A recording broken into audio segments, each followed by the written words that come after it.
Yeah, you're still watching the AM show. It's time for sports. My name is Haruna Mubarak. We start at the doorstep of the Ghana Football Association because they have announced the start of the Ghana Premier League. The competition is set to kickstart on the 15th of September. Now, it's really interesting. Football fans across the nation are eagerly looking forward to the forthcoming fixtures, which will be disclosed in due course, according to the GFA. Defending champions Midiama, they are eager to build on their success from last season and are actively seeking the right players to strengthen their squad for another title run. Asante Kotoko and Hearts of Oak, two of Ghana's big football clubs, they are also expected to stage a comeback this season after underperforming in the previous campaign.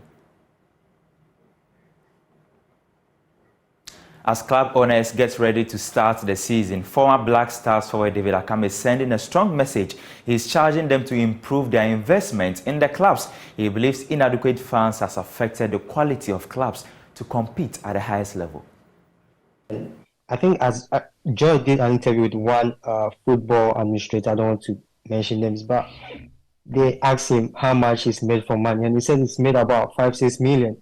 And when you look at his team, I don't think he's not invested anything into his team. He doesn't have facilities for his team. The jerseys they wear, it's not even good enough, and that's one main reason. When America have money, they put the money into good use. They build academies. When you come to the MLS now, they have the MLS. Every team have MLS Next Pro. It's like reserve league that they play against every team. And then they have the academy where they play MLS Nest. They play against each other, and sometimes they invite teams from all over the world play tournaments. So that's the progress. But in Ghana, we don't invest the money into football. We make the money from football and take it somewhere else. We don't invest the money, and we always complaining. So money is one, and also be ready to have a goal. Set the goal and follow through. It will take time, but for us, we want the progress. We want the job. We don't want to suffer. When we set the goal, follow the goal through. It will take time, 2 years, 4 years, 5 years, but let's have a firm goal, a firm DNA that this is what we want to achieve. And that's what they're doing here. And now you see America sell players from MLS to Europe for 20 million, 50 million. But we have players in our league that can't even go for 1 million. And I spoke to some teams when they want players, they go to Ghana and scout, and they were like, David, I don't think a player from Ghana can go straight into a league in Europe, even Scandinavia level, and start straight away. It will take time. And hearing this from people who know football is frustrating and sad, because you want Ghana players to do well. And if they're looking down on us like this, it's difficult. And you can't really blame the players. You just blame the system and maybe a little bit of the players, because they also have to better themselves. Well, to women's football, when the Black Queens have turned their attention to Benin in the second round of the 2024 Olympic Games qualifiers. This follows their 7-0 aggregate win over Guinea over 2 legs. Now, despite the emphatic win, head coach Nora Haptel is not getting carried away. She wants more improvement from her side ahead of the game against Benin in October. Up in terms to the first game we had away in Guinea. I think we liked that the pitch is rolling much better here, so our possession game was good. Our rest defense was perfectly set, so we didn't allow them to enter in counter-attacks. I think we had a big dominance on the pitch. Of course, the only thing I can maybe judge is that we should have scored a bit more goals out of all these chances. But all in all, I'm very satisfied, happy that we passed this first qualification round, and we want to aim high. Of course, it's just the first step and the next step in our mission Volta. I think it's always good to take it step by step. So we passed now the first round, and then you're right, it's Benin or Guinea-Bissau waiting. We know Benin already from a friendly from February. Of course, we then analyze very good opponents and just focus then to take also the next step. We said this week we are like all in a boat together, our team, riding the Mission Volta, and we always need to ensure that we go into the next harbor, so make the next step, and then we can think about the third and fourth ride. Okay.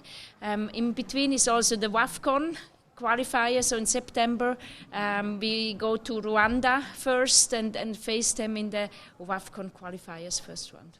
We work a lot on our principles, on our game plan, strategy. We focus a lot on us to strengthen and level up our strengths. Of course, beside we always do a good opponent analysis.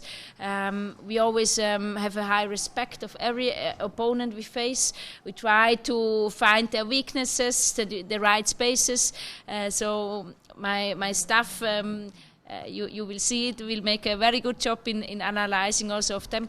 But we work a lot on us, on the focus is on us to level up our players on position, and I think this is the main focus. Let's go to Kumasi because the city is gearing up for the semi-finals of the MTN Ashanti Fest 2023 at the Dichemsu Otunfo Park. I might say that the crowds that have thronged the match venue since the competition started weeks ago is a testament to the good football and quality of goals. Now, one of the standout players that have been in the team is obviously Atonso team. That's the team I'm referring to. He is Richmond entry. He has scored 6 goals, and these are some of his key performances.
You've enjoyed it. Now, you want more, head over to Otunfo Park at Dichemsu tomorrow from 2 p.m. for the semis featuring Kwadasu versus Ejisu and Dichemsu versus Santasi. More, you can head onto myjoyonline.com. My name is Haruna Mubarak, and that's your sport.